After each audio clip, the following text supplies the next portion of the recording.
Hello and welcome to our first Bold Scotland Q&A of 2021. Today I'm joined by our CEO, Alan McMillan, and our Business Operations Manager, Sarah Pryde-Smith. And today we're going to discuss our COVID-19 guidance and highlight some key themes that we want our clubs and members to focus on for this year. So, Alan, if I can just come first of all to you, it's obviously great to see most of our clubs reopening their greens for 2021. So, just how much of an impact has COVID had on our sport over the last year? Yeah, you're absolutely right, Dan. We've had a lot of clubs, a heck of a lot of clubs are opening this year. There still are a few clubs that are not back yet, and a lot of clubs that maybe opened at the weekend there, first weekend in May. But yeah, there's a lot of people coming back into the game, which is great to see, and a lot of clubs reopening. But it's just a really difficult time for everybody, you know, with the relaxation of some of the COVID guidelines, but there's still a lot of challenges for clubs. You know, just even clubs getting used to the restrictions that are in place and trying to make sure that they've got the club ready for their members coming back and for everybody to feel safe. A number of clubs are actually facing some financial struggles with a drop in membership, and we've seen a decline in membership this year of 8.5%, and well, that's a bit disappointing. We've got some stuff we'll talk about later on, which will hopefully help clubs to be able to go and re-engage. But it's just another year for a bowling club. The difficulty being that we don't have a lot of the competitions, and we're trying to get the clubs to open themselves back up, get themselves ready for a season of sorts, and engage with their members and their former members. So yeah, difficult and challenging times. We're still keeping a tab on what's going on and working closely with government and some of the impacts of COVID. So not an easy season, we get that, but I think we can see light at the end of the tunnel with the vaccine and with the loosening off of the restrictions. And you touched on a few things there, particularly the decline in membership and maybe struggling to get members back down to the green. So I was just wondering what Bold Scotland will be doing to support clubs and help tackle some of these issues. Well, I'm delighted to say that the board have agreed to continue on with the Club Crisis Fund, and we will be relaunching that again in mid-May, and that's really out there to allow the likes of clubs that are struggling financially to be able to sort of keep them going and to be able to sort of get through this season if possible. Again, as always, our national development officers who worked tirelessly last year and again this year are there to support clubs, and I would encourage as many clubs as possible to be able to contact the guys and ask them about any questions they have, any issues that we have with opening up our COVID guidelines, but also they're there to give advice beyond that, even if it's to do with the Club Crisis Fund or maybe other funding pots. We're looking also as well as to try and to put out our tribals program again. Our tribals program is mainly there to help clubs grow, and a lot of clubs have found a lot of success from it over the years. So again, if we can use the fact that bowls is outdoors, it's fresh air, it's a lovely environment around the bowling green and the bowling club, to encourage people to come out and to take up a safe outdoors fresh air breathing sport, then I think that'd be a fantastic opportunity for clubs to be able to show where they fit within the local community. Linked to that, we've got our likes of our new coach education scheme that's been run by our coach education officer, and that's fantastic. That'll be throughout Scotland. There'll be opportunities for people, and that's important because people coming into bowls don't just want to come and, you know, there's the jack, there's the mats, you know, get on with throwing the bowls down the green. What they want to do is they want to actually be taught what to do, as they would do in a lot of other sports. So we're looking for new coaches to come along and to be involved and to get them trained up. So lots of other things happening. We've got workshops happening. We've got forums coming in, taking place, and all the stuff's on. All this information is either on our social media pages or it's on our it's on our website. But you know, it's not like we're sitting here and we're not doing anything. We're actually working really, really hard, as we always do. My staff are a fantastic commitment to the game of bowls right the way through the winter period and right into this summer period where we're trying to open up. So lots of resources there, lots of support, and you know, if anybody's in doubt, as I've always said, is contact the office and get in touch with some of our national development officers. Yeah, absolutely. So, Sarah, if I can just move across to you to discuss some of our COVID-19 guidance. So, a lot of our clubs contact us asking, if the First Minister makes an announcement and eases some restrictions throughout the country, why it takes us maybe a few days to update our guidance. So, can you maybe just explain why that does take some time for us to get things updated and communicated to our clubs? Yeah, Darren, so like you say, this question, we're asked quite a lot by clubs around the process, so it's quite good to reiterate what that looks like and how we get guidance out to our clubs. So we all see the First Minister making her announcement to the Scottish Parliament. The details of that announcement then go through a bit of a legal process before guidance is then issued to Sport Scotland. They clarify things, they look at things potentially that might have an impact on sport. They look to for a bit of clarity around some of the specific aspects of the guidance. Then we receive the final document. We then have to look through the very broad sporting guidance and make sure that it's right for our sport.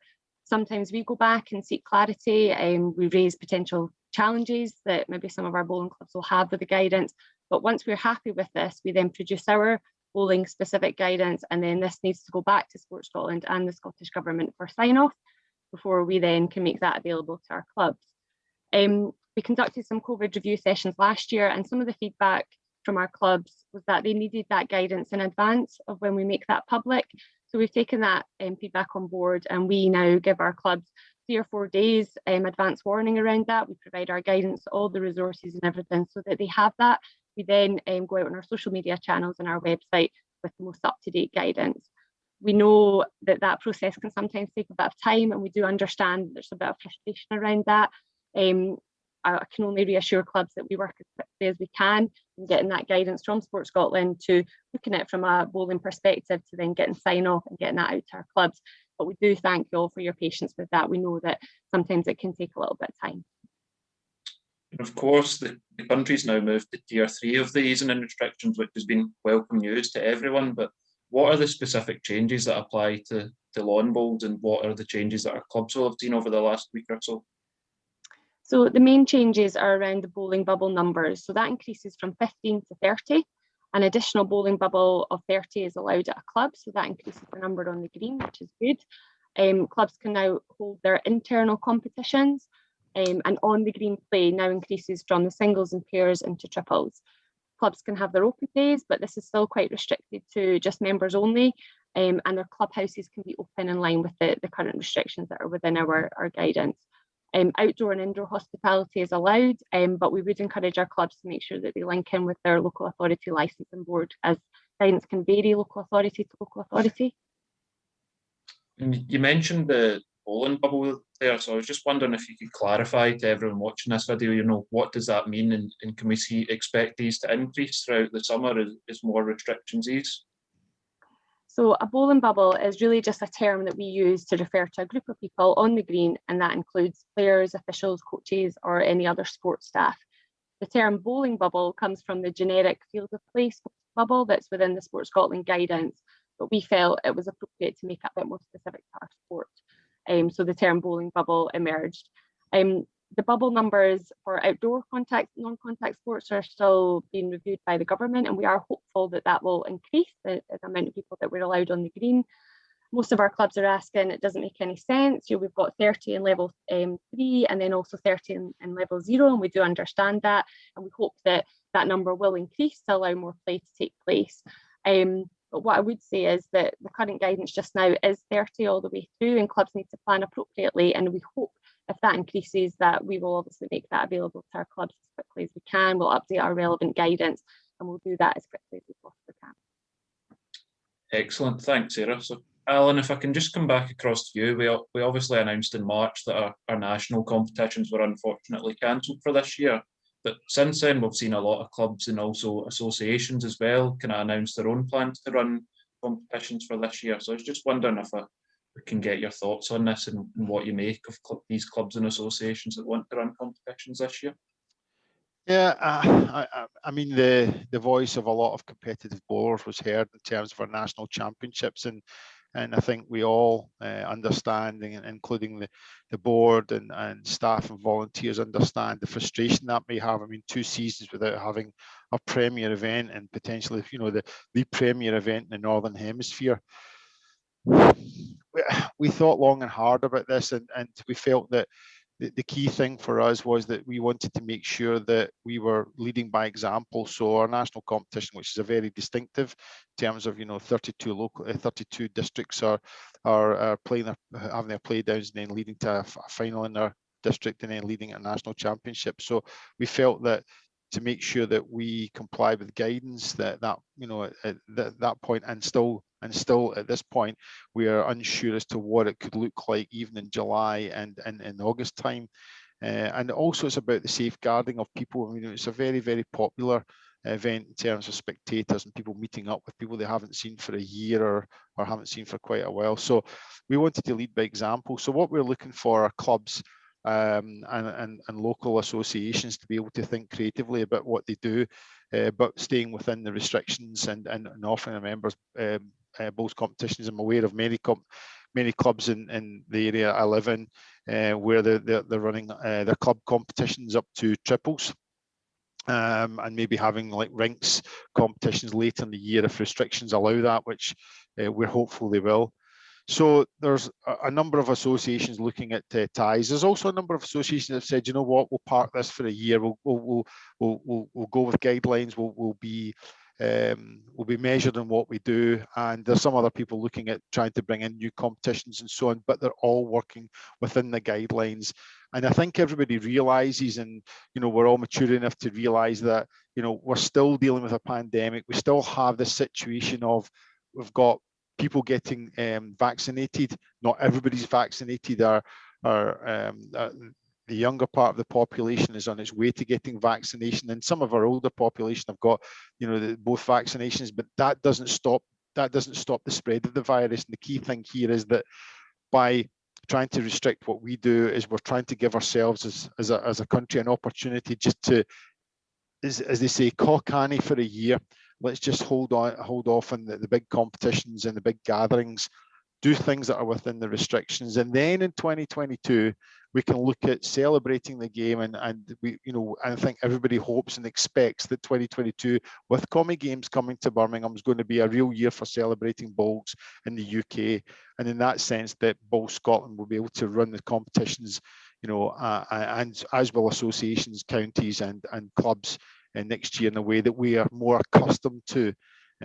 So by all means, have your invitational competitions or your open competitions, but within the guidelines, and that's what we would absolutely ask everybody to stick to.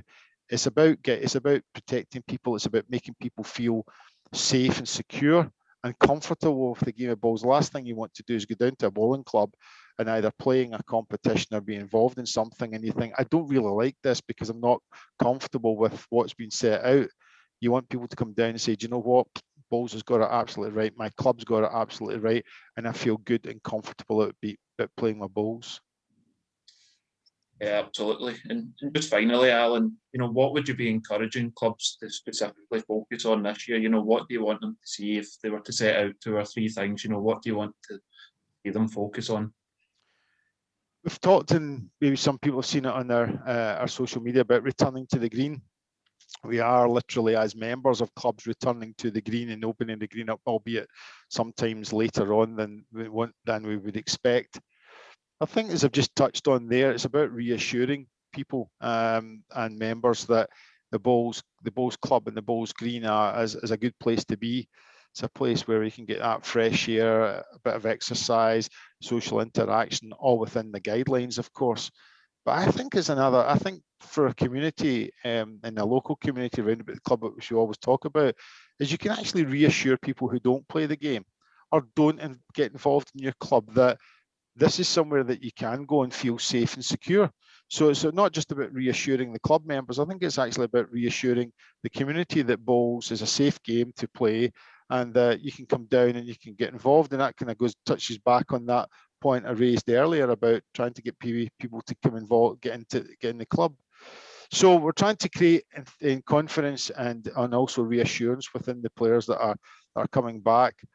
I'd also sort of encourage clubs to go back out there And remember, there are a number of people who are really scared about coming out, are nervous about coming out their houses. They've had a long, hard winter of being maybe in an isolation or caring or whatever, and there's lots of complexities around everybody's situation. But go and speak to those people who used to be members of your club. Ask them if they want to come down. Ask them if you can help them in any way. I've heard a couple of great examples of where clubs have actually made a concerted effort to go and knock on the doors of former members, or just generally speak to people around in their community about either coming to the bowls club or asking if just everything's okay.